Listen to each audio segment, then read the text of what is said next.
Assalamualaikum warahmatullahi wabarakatuh. Kami dari kelompok 3 izin untuk menyampaikan hasil dari diskusi kami, yaitu pesan nonverbal yang beranggotakan Rizky Aulia Pratama, yaitu saya sendiri, serta Rizky Dwianto.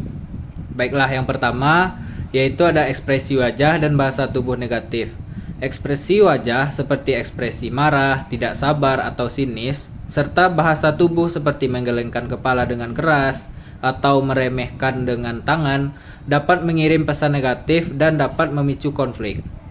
Kontak mata yang kurang atau berlebihan, kontak yang kurang saat berbicara dengan seseorang dapat dianggap kurang hormat atau kurangnya minat dalam percakapan.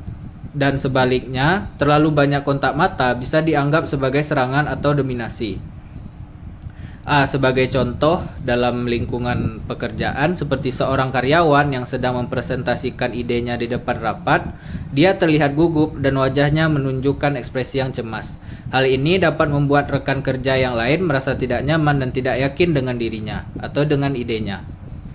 Baiklah, di bagian kedua yaitu ada proxemics atau jarak fisik. Jarak fisik antara individu dalam komunikasi dapat menjadi sumber konflik.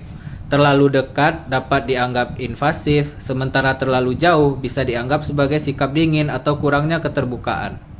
Sebagai contohnya, dalam lingkungan pekerjaan seperti seorang karyawan yang baru sedang memperkenalkan diri kepada rekan kerja yang lain.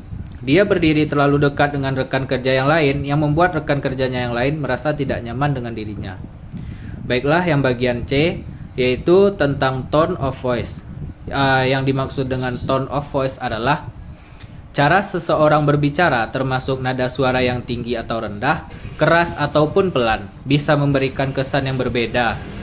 Tone yang agresif atau meremehkan dapat memicu reaksi negatif dari lawan berbicara. Sebagai satu contohnya, seperti karyawan yang sedang berbicara dengan klien, dia berbicara dengan nada suara yang tinggi dan keras, yang membuat klien merasa dimarahi dan diintimidasi olehnya.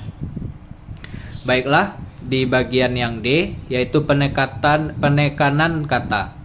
Penekanan kata yang salah pada kata-kata tertentu dalam kalimat dapat mengubah arti pesan dan menyebabkan ketidakpahaman atau konflik. Seperti salah satu contohnya, seperti seorang karyawan yang sedang berbicara dengan kliennya, dia menekankan kata-kata tertentu sehingga dalam kalimatnya yang membuat kliennya merasa dia diserang atau dikritik. Baiklah, selanjutnya yang akan dilanjutkan oleh Rizky Dwianto.